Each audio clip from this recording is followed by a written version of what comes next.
Yes. Good morning, this is Curmilus. Good morning. Good morning. Good morning. And I'll get first of all, I'd like to like I said again, welcome everyone, and to give thanks to God for allowing us to be here another day. Our guest this morning will be someone who you are all familiar with, or most of you are.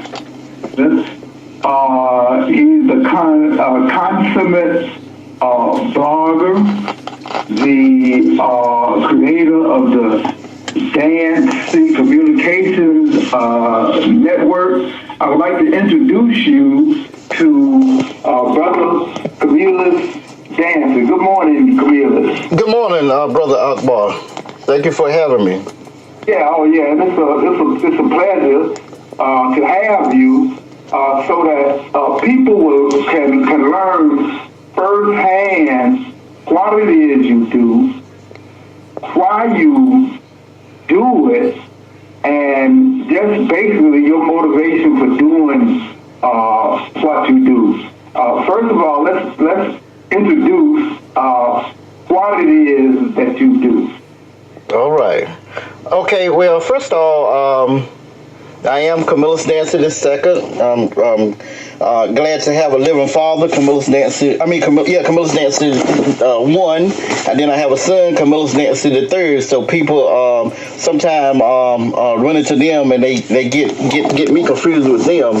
But I'm the one. Don't charge it to them. Charge it to me. I'm the bad guy. But first I would like to say that good morning to everyone, and also that I want to give you a little history on how I became the political agitator. Well, let me back up. Dancy Communications, years ago when I was meeting with folk in the community, and we was talking about we needed our own communication piece. So I kept waiting and nobody did it. So I started out with a little word processor. Doing flyers, getting information out. Then I moved on up, and then I got a computer, and then I moved on up a little more.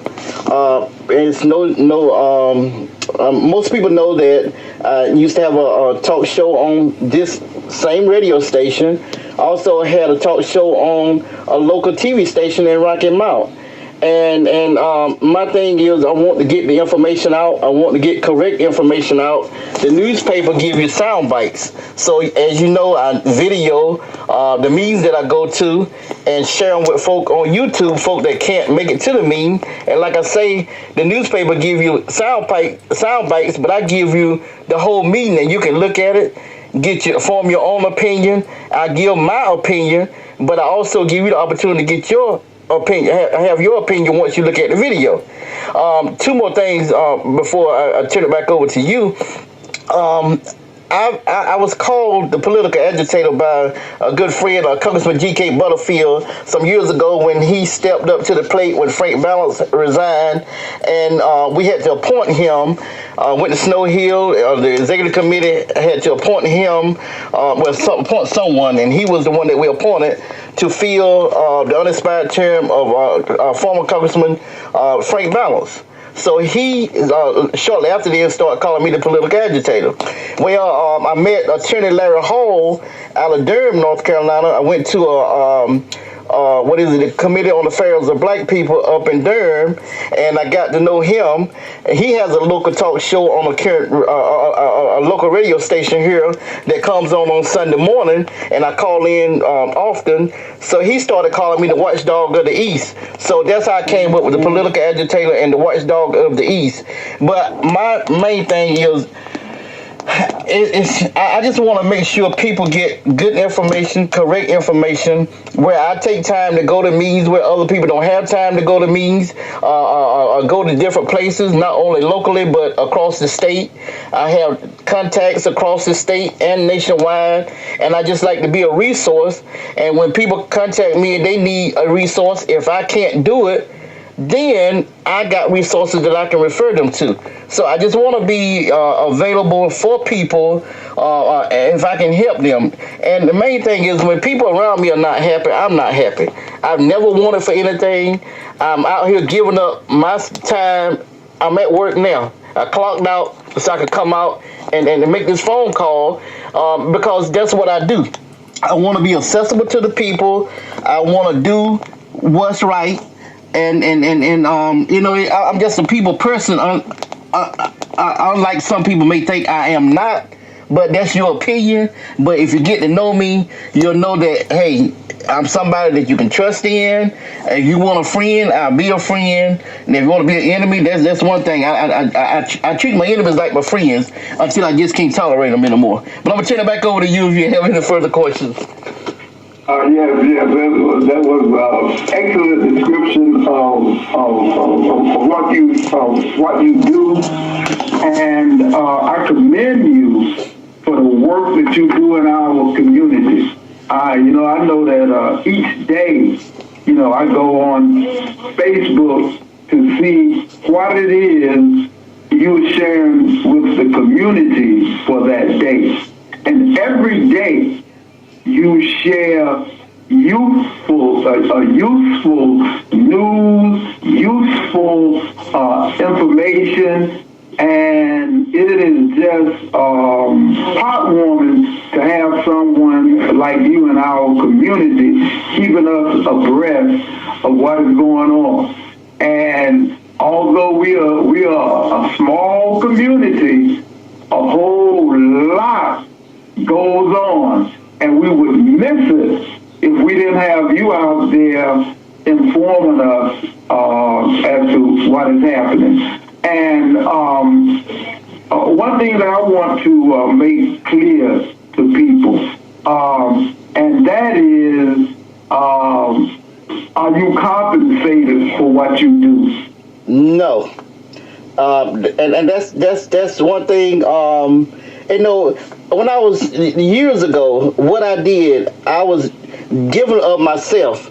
I had kids in school. I was like, one day if I live long enough to see them graduate, I wouldn't have a problem with. I don't like to ask for anything.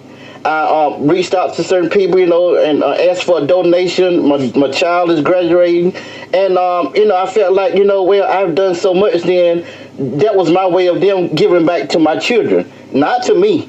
So I've been out here doing stuff. Matter of fact, you asked that question. For the past 4 weekends, past 4 Saturdays, I have had a funeral. Today is the first Saturday I have not had a funeral in 5 Saturdays. And also, I did the funeral for the deputy on that Sunday. I did all those.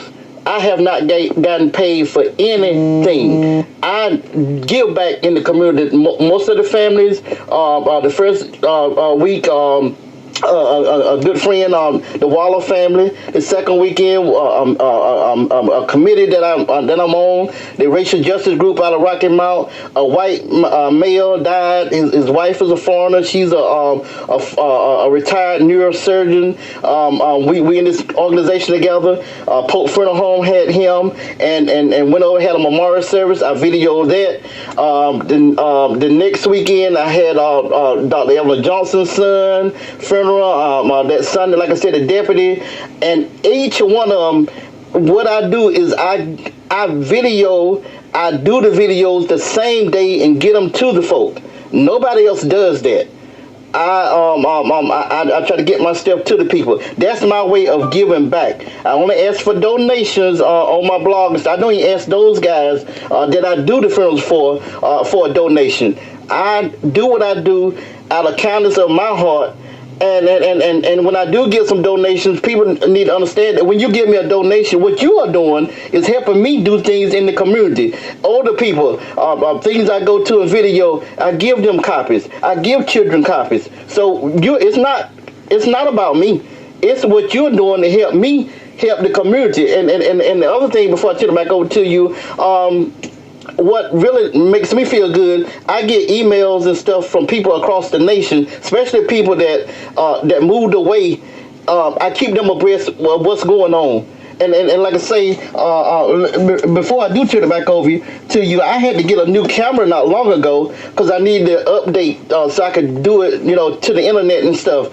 I sent out asking for donations. The people came through. One person told me, say, how much more do you need? They wrote me a check for the balance. I mean, so I get donations from time to time, and I'm grateful. And when those people call me and say they need something video, I'll do it for free because I'm giving back. So, I mean, those people, they continue to give me something from time to time. But I do what I do out of, I have even missed time out of, I could have worked those weekends. I took time off work, giving up time and a half, double time. That's the kind of stuff I do. And we certainly appreciate what you do. And I personally like to attest to what it is you do. We know that a while back, we lost our dear brother, Tyro Knight. And we had, before his passing, we had a little fundraiser for him at Edgecombe Community College. You came in and you videotaped and you photographed those events. And I know that when I asked you, I said, can I get a copy of the video? You said, yes, you can. I said, well, how much is it going to cost me? And you diligently said, oh, no, brother, I'll see that you get one, and it's not going to cost you anything. And we know that in today's times, that it's hard to find someone with that kind of spirit, that kind of giving spirit, and we know that you've consistently done this for years and years. I know that I've known you for more than 20 years, and my experience with you is that you're always there, helping the community, doing whatever you can to help us out. And we appreciate you, and we're always going to have naysayers in our community, in our life. But you handle those naysayers with dignity, and like I say, until they reach the point where, well, enough is enough, and then you have your way of dealing with them. So we appreciate you taking this time. We know that you're at work. And I'm good. I'm good. I'm good for the whole 30 minutes. That's why I said I clocked out. And before you on the 30, well, I don't know what you got planned the rest of the show, but while you're speaking to our good friend Tyro, I also videoed the funeral for his wife, because I tell people ask me why do I video funerals, and I tell them a lot of times people won't come to a family reunion, but they'll come to a funeral, especially for the repast. But my thing is, it's history. Your children, this is something that can be passed on for generations when the family get together. And then also, like you said, you mentioned about the photos. Over the past 4 weeks, like I said, just the Jeopardy funeral alone, I took over 1,342 pictures from that Friday night to that Sunday, because I did the wake and I did the funeral. But just on a normal funeral, I take 500 to 600 pictures. People don't do this kind of stuff that I do. I went to a program last night. I got off work yesterday at 4:30. Went and got my car cleaned up. Went at 8. Passed by my house twice. Going to Pine Top, coming back. Went back to St. James Temple. And I wish I had went in with my camera, because that was some good history. We have some talented black folk in our community. We are doing some good things. And and really why I come out and take my camera in, because they video their program, so I'm gonna buy one from them. But I just hate to see all this history not being put out there, because if you missed a good program last night. Officer Jordan from the Tarboro Police Department, he was there giving his testimony. Lord have mercy, that was so powerful. I had me crying the whole time the brother was talking. And that's the kind of stuff I want to do. I try to capture history. We go back a long ways, like you said, you and I, because we had the group Amen together. Now, listen, with that, we're going to segue into a commercial. commercial, and then you can come back and we can reminisce about Amen and those other things that you do. Okay. Thank you. Thank you.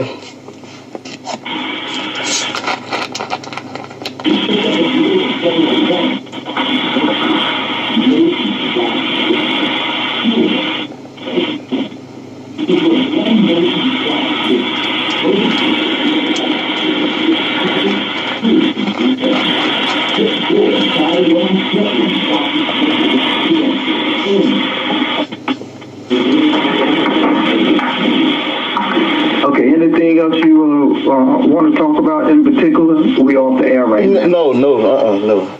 I just want to give some briefing though about how I really got started with education, and just briefly on how I really got started. Okay, well, you got, like I said, the whole. Okay. So I'll get back with you soon. Okay.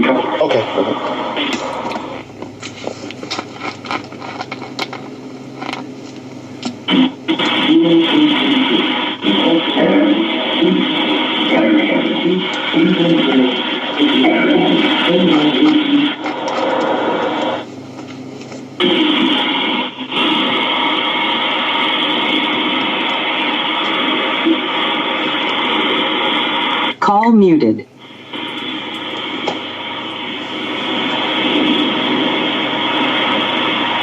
Welcome back. Welcome. Resuming call. And we're having a very informative and, to me, an exciting discussion with Curmilus Dancy II about his activities in the community and his giving spirit and the service that he supplies to us. So let's continue, Curmilus. I think the last thought we have was about you being involved with Amen, and then you can tell us some more about what it is that you do, how you started, and basically where you're going from here.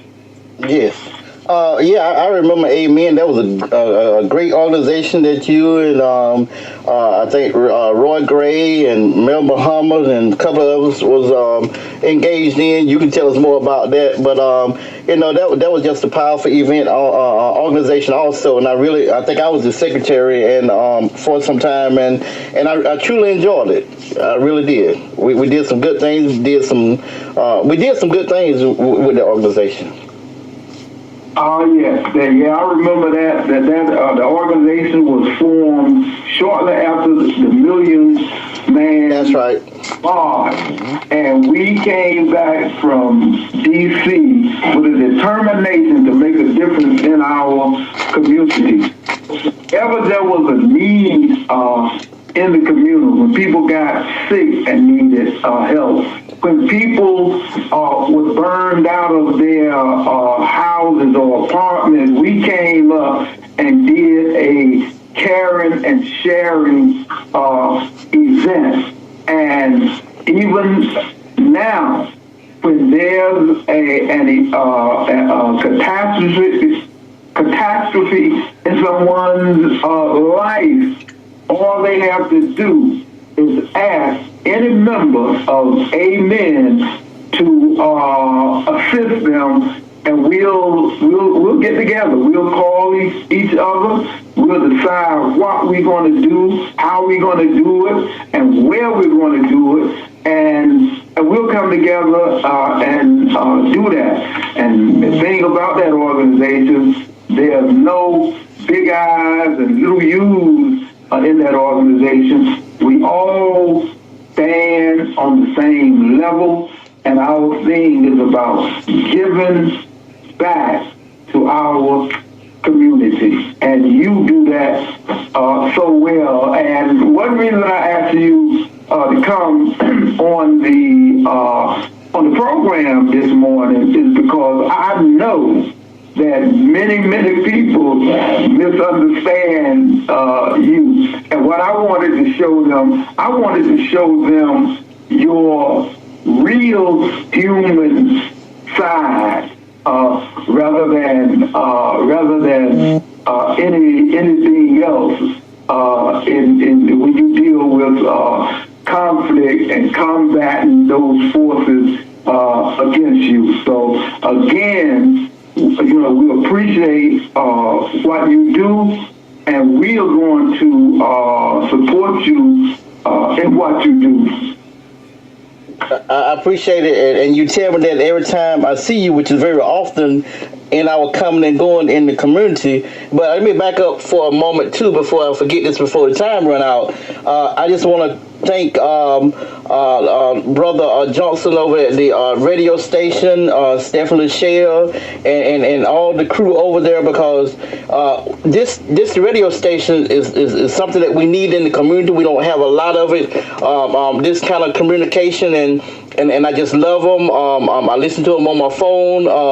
I got an app on my phone. I listen to them whenever I can, sitting in the break room, and I just love it. I love this. I love this station. I love it. But the thing about it was, like I said, we didn't have any local communications.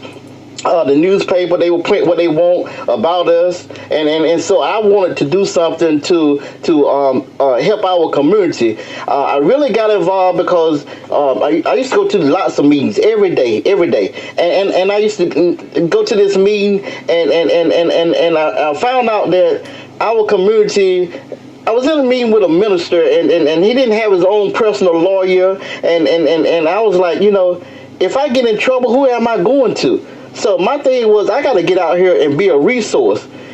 Be a resource not only for myself, but for other folks. Like I said, I have never wanted for anything. I grew up in a family, me, my mom, my dad, they always worked a public job. We worked on the farm. I started working on the farm when I was 5 years old. I never wanted for anything. I had cars, I had motorcycles, but my family was always the type of family in the community that gave back to the community. In the Helping Hand Club, we cooked food for families and stuff at a time of death or any time. So I'm from a family that gives back. I would give my last. I remember before my mom died, she told me, said, boy, you ain't gonna never have nothing because you give away everything. And I do. And I have sacrificed. I really owe it to my wife and my children because I have sacrificed them trying to do for other people, even ungrateful folk. But you know what? I know it was not about them. It was all about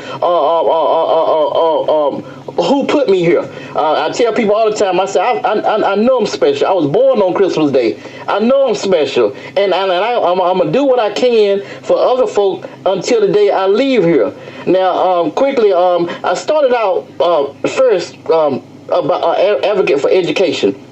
Being a voice in the school system for parents and teachers and everybody, for everybody. Wherever somebody had an issue, I was there. And people don't understand that you can do a lot of things from the outside that you can't do from the inside. People ask me all the time, when are you going to run for something? I said, when I retire. I ain't 55, been on my job 31 years, but I can't retire no time soon. But when I do, my goal is to wake up every morning, get up, and go out and do things in the community to help people make life better in Edgecombe County, but not limited to, because I work with neighboring counties. I just got a lot of resources in other counties and stuff, and I just love people. But this thing is so serious. You gotta have a love for people. When people around me are not happy, I'm not happy. I used to go to the school board meetings, used to be in there by myself, stay there till 10, 11 o'clock at night when they get out of the closed session. But the main thing about that was, I have seen the school, Edgecombe County School Board come from just a few blacks on the board, and then we have a black majority. It's funny because I went to my first meeting this year since they had the black majority, because I had been to the meetings, been fighting. And now that we got the black majority, I expect them to do what's right. So when I went to the meeting the other week, on the day it snowed, to represent a child, a parent, when I go in, folk be like, well, what is he here for? Because they know I'm here about business. Because I don't come like I used to, but I don't need to come, because we got people in place and they should do what's right for all our children, not just black children. So I don't need to go to that meeting. I am fighting other battles now. I was just recently appointed to animal control in Tarboro. We got some issues with some people in the community just out here trying to tear up the county, going against our county and stuff. And when I said we need to work together, so I'm on that committee. I was just appointed to the Rocky Mountain Human Relations Commission. We're going to deal with Confederate statues and all this kind of stuff. I am a person that do not mind speaking up. I don't care about you coming after me. See, when you come after me, you make me stronger. And I think about what you say, and if it's right, it's right. But if it's something I can build on, then I build on. That's why I am the man I am today, because I take constructive criticism and use it for my good. That is excellent and well spoken, and it is something that we need more of in our community. Those that can do something, that have the courage to go out there and stand up for their community. And brother, I know the time is running near, but another thing people don't understand too is I take a lot of heat because I have been in meetings. I talk to people all the time. I say things that they would not say publicly, and I used to didn't understand it back in the day, but this thing is real. You can get out here and speak, they'll come after you on your job, they'll come after your children, and see, I'm ready to deal with them. You come after me and especially come after my family, then you got to fight. You go after my job, but the thing is, I take a lot of heat, because I am repeating what other folks have said. I get a lot of credit. I tell people all the time, you give me too much credit. You need to understand that I am a voice for other people. I say things that they would not say publicly. I say it. It was not my idea, but I say it. Come after me. I have no problem. I tell people, when you go to run for politics in Edgecombe County, you need to talk to me. I got a lot of information. I can tell you what you need to know, what you don't need to know, and I'm going to be truthful. I remember telling a guy, I said, don't run for office. People in the community talking about you. I said, don't run. You're going to lose. Well, they wouldn't listen. They lost. I tell people, I'm going to be straight up with you. You might not like it, but see, if you're my friend, I want you to tell me the good, the bad, and the ugly. Don't put me out there and leave me hanging. I'm going to come to you. Like I said earlier, you're going to find out, when you get to know me, you got a friend in me, because I'm gonna be straight up with you. I'm not gonna allow people to abuse you or go against you and they smiling in your face. See, I know all the people. Our time, and we appreciate you coming and being a part of our morning, and we will have you back to continue this conversation. Thank you, sir. God continues to bless you for serving him, and we're out of here. All right, thank you. Appreciate you, WCPS. Love you. Call ended. Like a sister should. This is Yolanda's morning show. This is